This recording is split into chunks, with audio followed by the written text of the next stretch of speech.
Sup guys, and welcome back to the channel. And in today's video we're here with the series that we do after every pay-per-view, where I grade every single fighter's performance based on a traditional like A plus, A, B, C, F, D, all that shit, all the fucking letters of the alphabet, all the LGBTQIA plus, all that shit.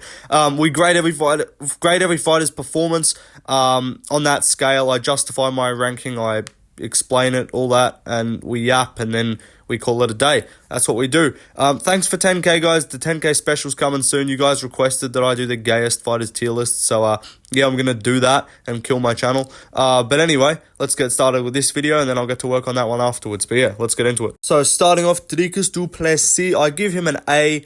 I wouldn't say A plus. It was not a flawless performance. He did not ace this test, I guess, but he defended his belt, first time he's ever defended a belt, and he beat Israel Adesanya. Doesn't really matter how you do it, that's a very impressive performance.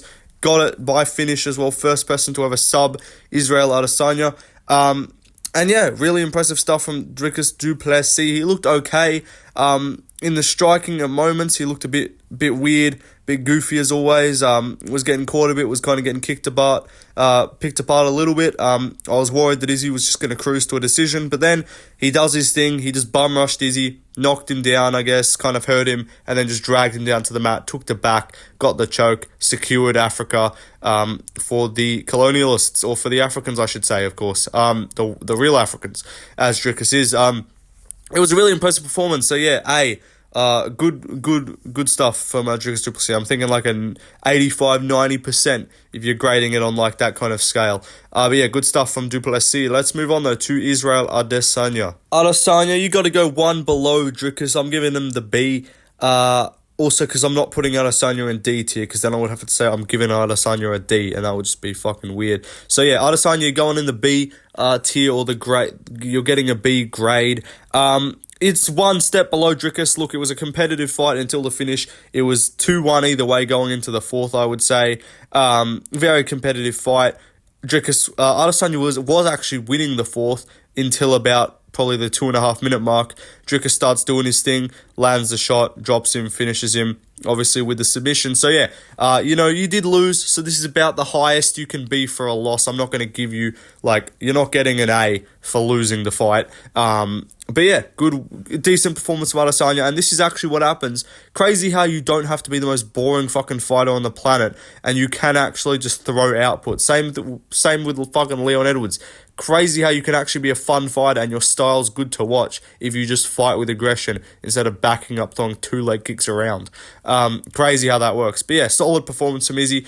Took the defeat well as well, so the post-fight interview side of things as well was a pretty good performance too. He didn't cope too much about the loss, so good stuff. But anyway, let's move on to the co-main event. Kai Kara France, it was disappointing. I wanted Erceg to win, but you got to give the man his respect. A plus for that. First round KO over Steve Erceg, who I don't think has ever been finished before. He's been looking real good in the UFC, arguably undefeated before this if you ask Guru and a lot of the other people that thought Erceg beat Pantoja. And for Kai to just go out there and KO Erceg in round 1, pretty fucking impressive. Crazy stuff. Came back after over a year off after the El Bazi fight. I thought he would look a bit slow. I thought he would look a bit mid. But no, he looked really fucking good. So fair play to Kai Kara France. Yeah, fucking hell, good enough. He's done well. Good performance. Although he does embody the fucking demon face red emoji, whatever, you know what I'm talking about. That's literally Kai. I hate how he does the fucking tongue thing at Wayne's, pissing me off. But dude's got power, and he's got speed, and he's got pretty solid technique, and he catches people. So yeah, good stuff. Good stuff to Kai Kara France, fair enough. Steve Erceg, unfortunately, you got to give him a I'll give Erceg, I'll put him in the D tier. I'll give him a D grade, I guess. Look, he lost to Kai. It's not like he lost to a bum level fighter. He lost to a very solid fighter, so it's not too bad of a loss to have. But you got KO'd in the first. He was doing alright before that. He looked solid. He did the right thing. He was using the long guard, but Kai's shot just caught him right in the right spot. He was just off, and it's a game of inches. And Kai just had a few too many inches on him. Pause. But yeah, Erceg, I'll put him in the D tier. I can't go F. It wasn't like just an awful performance, like he looked shit. He just got caught and cracked, so fair enough. But let's move on to the next fighter. Fucking LA, Dan Hooker, I don't know what that was. I'm giving Dan Hooker A plus, or not A plus, sorry, A level performance. It was very good.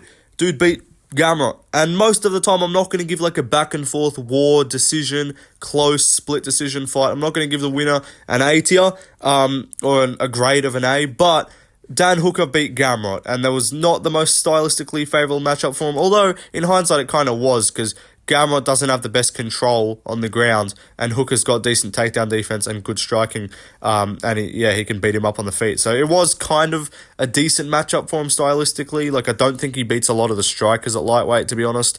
But Gamrot, fair enough. Gamrot's a real good fighter. Gamrot went 5 hard close rounds with Armansuki, and Gamrot has beat a lot of guys at lightweight. He's only had, I think, 2 or 3 losses before this, so this was his 3rd loss, I believe. And Dan Hooker looked real good, fucking older than ever, further along in his career than ever. After so many losses, comes out with arguably one of his best performances. So yeah, fair enough, Dan Hooker.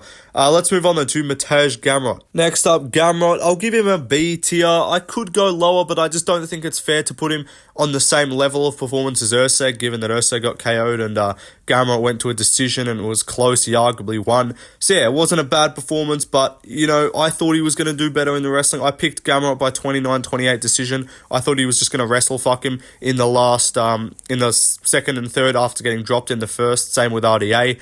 But no, Gamrot wasn't able to secure as many takedowns, wasn't able to keep it on the feet. So wasn't able to keep it on the ground when he got it there. And he got beaten up on the feet. He looked alright though. He did bruise up, cut open Dan Hooker, made him look like he's gone through a big war, which he did. But at the end of the day, came out with the loss on the record and probably never going to be getting a top 5 or title shot for a hot minute.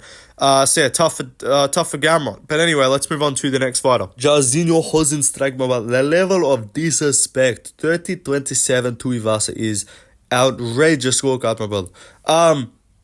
Tai Tuivasa, Jairzinho Rozenstruik. Rozenstruik, I'm giving him A performance, A-level performance. I could go low, I could go B. But I don't know, I think he performed better than Gamrot in comparison. I guess he was expected to win, and I do rank this based off like expectations as well, which I expected him to win. But he looked great. He 30-27 to Tuivasa pretty clearly, in my opinion. Unfortunately, one judge saw it the complete opposite. This was not a split decision. This was a clear win for Rozenstruik, and he looked good. He didn't really he got cracked a bit, but he did what he did, and he beat Tai standing. Which, like, Galan's done it, Pavlovich has done it, but, like, Volkov took him down, Tabora took him down, like, Rozenstruik looked real good, stayed out most of the danger, beat up Tai for most of the fight, and yeah, he looked pretty solid. But Tai Tuivasa was a pretty fucking dismal performance. I'll go D, just because he didn't get finished. He didn't look awful. He looked pretty shit, though. He just doesn't look good at all. He really doesn't look like he's dedicating his career to anything or training much at this point. Probably training at Planet Fitness, eating fucking Taco Bell. But yeah, Tai Tuivasa, pretty shit performance. Anyway, let's move on to the next fight. Next up, Carlos Prates, A+, my friend. This dude's a fucking problem, bro, I'm telling you. I've been high on Prates since his debut, since Contender Series, really. I've picked him in all 3 of his UFC fights, of course. I like this dude a lot, man. Prates is a problem, bro. A whole lot of people are going to be shooting for legs against this guy. We could be seeing some more fucking knee KOs because people are going to be diving at this dude's ankles. Yeah, dude's a real good fucking striker, I'm telling you. I'm acting like, listen, guys, I think Carlos Prates is a pretty good striker, guys. I think he's going to knock someone out, guys. That's the Cejudo analysis. But yeah, what's it called? Prates, he's real good. Just first guy to KO Li Jingliang. Li Jingliang has fought a whole lot of good fighters, bro. Fought a whole lot of dudes. Prates, first one to finish him with strikes. What's it called? He KO'd Radke, who's not bad. KO'd Trevin Giles, pretty bad. This dude's a problem. He's like 30, I think. He's young in his UFC career. He's not young combat sports-wise. He's had a whole bunch of Muay Thai fights. Dude's got power. Dude's got precision. Dude's got timing. He's got everything that you want for a good striker. Is Anderson Silva 2.0 in the welterweight division, in my opinion. I know people say, Izzy's Anderson Silva, but Izzy doesn't really fight like Anderson Silva. I'm telling you, this dude fights like Anderson Silva back in the day. And he does shit real good. He does shit real nice. I think he's gonna KO a whole bunch of people. So yeah, A+ for him. Pretty much a flawless performance. Knocked him down. Patient as well, not like Tom Nolan swinging like a retard. Actually looked good on the feet, looked composed, looked sharp, looked patient, found the finish, didn't rush it, and just put Li Jingliang out cold. So yeah, tough stuff for Li Jingliang. I got to put him in the F tier. Yeah, he really didn't show much. Look, I expected him to lose, and he did lose, but it's like I can't give you bonus marks if I expected you to lose and you met my expectations. Like, I thought he would put up a little bit more of a fight. I thought he would crack Prates a couple times. But yeah, really didn't have much of a showing. Prates real good, as I said. Anyway, he's on my channel banner, bro. I got all those fighting nerds, guys. I got, apart from, obviously, Vinicius Oliveira's not fighting this, but I got Vinicius Oliveira, Gene Silva, Mauricio Hufi, Carlos Prates, Michel Pereira. Those 5 are on my channel banner. Them 5 are going to be top 10 real soon. Let's move on, though, to the next fighter. Walter Walker. I'll give him B tier. Look, he got the submission. It was a verbal tap from Junior Tafa, the retard. But Tafa, Walker-wise, he got rocked a bit on the feet, shot a takedown, blobbed his way, and then jumped back on a heel. Look, actually pretty good fight IQ. Stayed on top for pretty much the whole round. Probably secured it due to control time. And then last, 15 seconds goes for the heel hook. Doesn't go for it like Garn in the middle of the fucking round like a retard. Actually went for it with good timing and put a good heel hook on and got him with it and made him scream out in pain, and he lost. Tafa, that is. And speaking of Tafa, fucking F tier, you retard. Smug little cunt. I've said this in my last 2 videos. I hate this guy to look at. I liked him after the Parker Porter fight, and apart from that, this dude's got no redeeming features, no redeeming characteristics or styles, apart from just KOing some fat bums on the feet. Apart from that, you ain't that good, bro. Mo Usman took you down real easy. You got finished by DeLima on the feet. You just got subbed by Walter Walker. This dude ain't good, man. Sorry, bro. Someone's like, oh, this Mark Hunt's 2.0, bro. This guy's a glory kickboxer, bro. Yeah, but he ain't shit. It's MMA, buddy. This guy's getting mad when people grapple. He's flipping off Walker, slapping him after the fight like he did something wrong. Bro, your dumb ass should learn how to fucking defend a takedown, you fat spastic. Anyway, let's move on to the next fighter. Next up, we got Josh Kibell. Him and Ricardo Ramos, I'm putting them both in the B tier. It was a razor close fight, could have gone either way, and as such, I'm not going to put one of them higher up just because they got their hand raised. In my opinion, these two both showed to be on the same level. Ramos was better in the grappling, Kibell was better in the striking, evened it out. You know, it's like when you do well on one half of the test and then you kind of fuck up the other half. It's like, yo, bro, how'd you go on the test? Hey, I think I fucking did so well on that first section, but I fucked up. I choked that last half. It's like, that's Kibell compared to the striking and the grappling, and then Ramos vice versa. Got his legs beaten up, dropped on the ground, right? But Kibell was doing real good on the feet, survived the choke attempts, which was nice. But yeah, B tier performance for both of these guys. Not terrible, not great either. Very mediocre fight IQ from both. Or Ramos had better fight IQ because he grappled. But Kibell really should have got a finish here. Anyway, let's move on to the next fight. Next up, Casey O'Neill is probably a bit generous. I'll go A tier for her. Fucking hell, why not? The post-fight, the celebration dance was pretty funny afterwards. That added to it. But yeah, she 30-27. Luana Santos looked solid. Good comeback. I don't know, fair enough. Luana Santos, D tier, looked pretty mid, looked shit. Obviously, looked mid fighting-wise, looks-wise, looking fine as ever. But yeah, mid as hell in the fighting style. I can't be bothered talking about these two. Let's move on, though, to another fighter. Next up, we got Jack Jenkins, A+, bro. I know it's Herbert Burns, so it's pretty easy to fucking look good. I think there was some basketball coach that said, they were asking him, and they're like, bro, your team looked amazing against the Hornets today. They looked real good. And he's like, a lot of teams look good against the Hornets, bro. A lot of guys look good against Herbert Burns, bro. But yeah, Jack looked real nice. There's been other guys that have fought Herbert Burns where they've been in trouble, at least at points. And then he just gasses and dies and quits. But there was no point in this fight where Herbert Burns had Jack in trouble, really, at all. He had him on top, he got him down a couple times, so maybe I dock him a mark for that. Maybe this guy's getting 95 instead of 100%. He's gonna be like that nerdy kid that's like, I did so shit on the test, bro. I got 95 instead of 100. It'll be like that guy. No, but Jenkins had a real good performance. Looked nice. Looked solid. Beat up Herbert Burns. Beat the fuck out of him. Good fight IQ to get back up to when Burns was laying on his back like a spastic. Herbert Burns, F tier. Quit your job. Put the fries in the bag, bro. Go to PFL. Go just compete in grappling matches. Don't even strike. Don't even compete in MMA. Just go to grappling, Matt. Just become a BJJ competitor. You're not built for this. Let's move on, though, to the next fight. Next up, we got Tom Nolan. Real lanky fuck. Not able to do a whole lot with it. Bro was a minus 1,200 favourite and looked shit against Alex Reyes. That's tough, little bro.